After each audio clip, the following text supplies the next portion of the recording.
2024 is starting out a little too strong for me.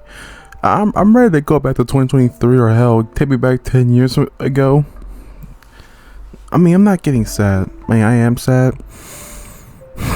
but I'm trying to hold in I'm trying to hold in my expression about it. I can't believe it, you know. Like, I can't believe it. After like a decade, MatPat is leaving YouTube as well. I mean, I know that in his video he posted 3 hours ago, he has a compelling reason to leave. He's 37. He wants to spend time with his wife and kids, and he just simply can't just keep making game theories forever. And he said, of course, it was Scott once he left, and you know, it was just bound to happen. So I guess it just feels like, holy shit. It feels kind of weird that we're starting off this year pretty strong.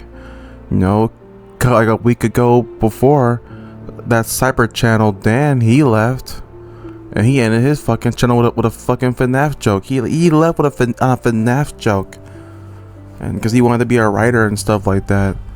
Which is funny because recently, I think yesterday or the day before, no, Yandere Dev made his apology video addressing all the accusations and how the situation went. If I remember correctly, I think everyone slammed it for being still ass.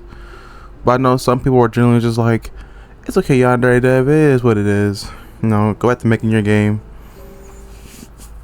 I watched it, but I wasn't really paying attention. I'm just looking to let the comments sort that one out. But I guess the main attire of this whole video is just MatPat leaving, you know. I've been watching his channel ever since I was back in middle school when FNAF 1 came out. Watching all his FNAF theories, like that shit always stayed me hooked. I was always waiting during those times. I wake up in the morning, or just waiting till, or just basically anytime I FNAF, I was there watching Game Theory, watching their channel, just watching every last theory that came out that was either about FNAF or Petscop or just certain little indie games. Like, I was there watching it.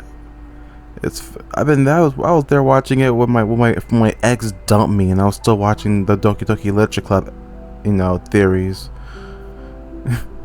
That was a weird era. My Doki Doki era, where I used to want to play the game and watch content about Doki Doki Literature Club. I was totally a Natsuki Monica simp, but we don't talk about that. The point being, it just, I feel like it, I guess it's just one of those, you never realize what you have until it's gonna be gone. He said March 9th, that's when he's having his final countdown theory video, or last goodbye. And I'm just like, damn, 2 months from now, less than 2 months, MatPat is leaving, and we're not gonna see him again. I mean, it's nice that he passed the moniker off to everybody else in his team who make YouTube videos or just like him.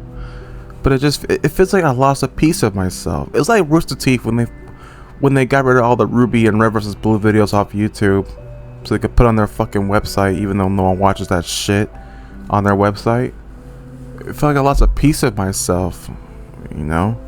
I've been there for Ruby and Red vs. Blue ever since it's been on YouTube. I watched the hell out of those two things, and Camp Campin' and the Nomad of Nowhere, and just a lot of other Rooster animations. And like, they're gone beyond just like little teasers or previews or little like one episode Crunchyroll dub things, you know. And it's just like life, man. But I guess in this context, it gets hard to watch a YouTuber leave their channel, to leave everything they had behind. People can say that it is what it is and life is like that, and sometimes things don't last forever. But for me, being the dreamy boy that I am, who just likes the things to keep going on, even if it's unhealthy, who for me believes that I like seeing something still go, it's just hard to accept that as a reality, as a truth. It's hard to see that. It's hard to know that, you know, and just be like, oh my god, it's finally happening. It's like if Markiplier made his goodbye internet video where he's retiring and leaving YouTube to go be with his girlfriend or family, or just take a break from it because he's been drained mentally. It's like It's like, well, there's a lot of infinite number of reasons. You know, it's like, what if X does Y? But it's still prevalent. It still hurts. I'm over here treating MatPat as if he was like a lost lover or something, or he's a family member. I shouldn't be so emotionally wound up about it. But I guess it just never stops to hurt, you know? The pain's still there. And I know that people nowadays are all about being nihilistic and cynical and, you know, just the whole is what it is. But for me, I always firmly believe in the whole have a heart, be human, you know, carry a soul, feel sad, be emotional. And that is what kind of just got a little tearing down my eye.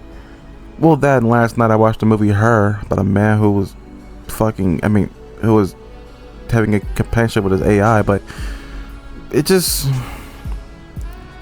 feels, I guess, satanic, you know? I feel it's just the same thing. I feel like I lost a piece of myself. I feel like I lost something that I can't get back. I mean, game theory will still be there, but if it doesn't have MatPat, then like, to me it's just like, what's the point? I haven't really watched all the other theory channels, and I haven't really watched the new people on there. You know, the two people who I followed on there, well, actually like a lot of them, there was Ryan, I think Darko, the fucking again Dan from that Cyber channel, and, you know, a lot of other people.